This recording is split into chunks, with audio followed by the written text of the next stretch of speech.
Entre as áreas que poderão sofrer cortes com a proposta orçamentária do governo Bolsonaro para o próximo ano está o Programa de Prevenção, Controle e Tratamento da AIDS e do HIV. Segundo o relatório, o corte previsto é de R$ 407 milhões para o próximo ano. Caso a proposta seja aprovada pelo Congresso Nacional, a perda de recursos poderá afetar a distribuição gratuita de medicamentos e as estratégias de enfrentamento da doença. A reportagem é de Júlia Pereira.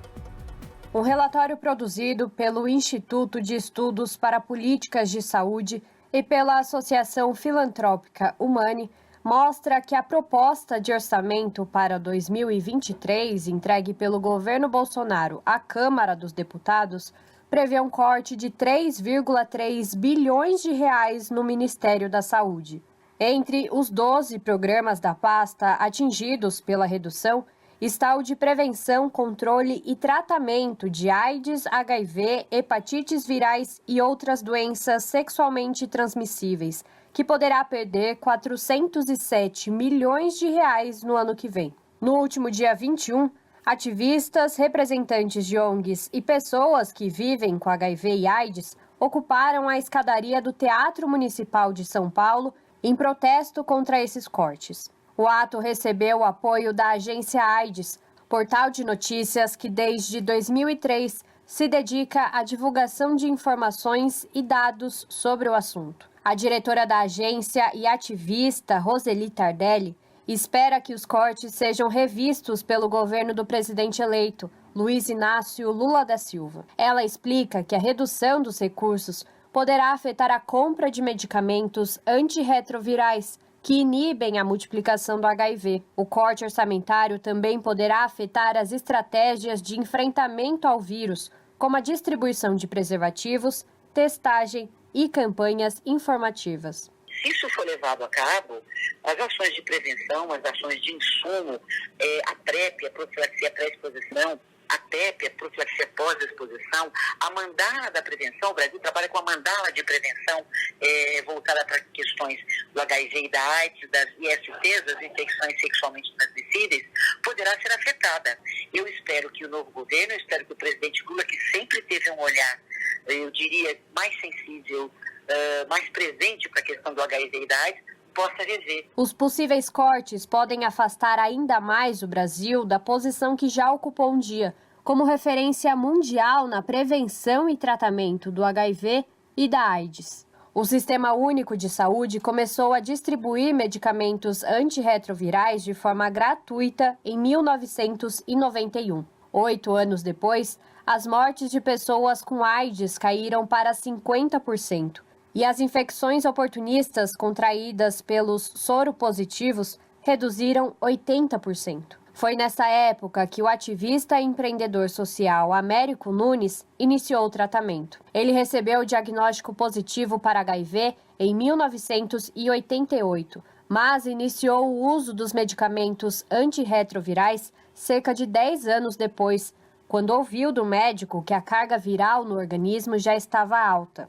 Américo vive com HIV há 3 décadas e, graças ao tratamento, está indetectável há 4 anos, ou seja, não transmite mais o vírus para outras pessoas. Em 2000, Américo fundou o Instituto Vida Nova, que atua com a preservação e assistência às populações mais vulneráveis às infecções sexualmente transmissíveis. Hoje, 835 pessoas que vivem com HIV estão cadastradas na instituição. O ativista lembra que o primeiro programa de DST e AIDS foi instalado em São Paulo em 1983 e ressalta a importância do fortalecimento e do investimento nas políticas públicas para a sobrevivência e garantia da qualidade de vida das pessoas com HIV. Os números também mostram isso. Segundo o último boletim epidemiológico do Ministério da Saúde, de 2010 para 2020, a mortalidade passou de 5,7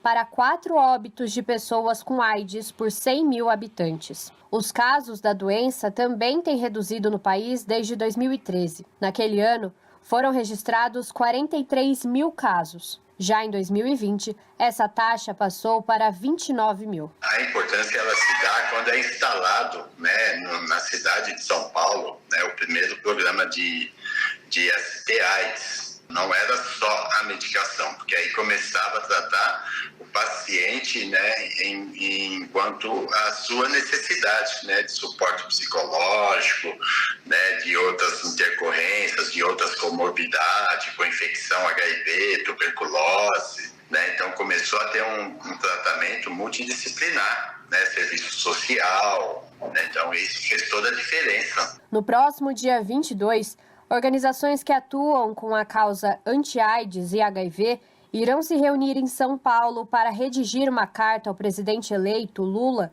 pedindo pela reversão dos cortes feitos por Bolsonaro. O encontro vai reunir cerca de 40 organizações da área e mais de 50 ativistas apoiados pelo Fundo Positivo, que desde 2014 mobiliza recursos para financiar instituições que trabalham no campo do HIV, AIDS e hepatites virais.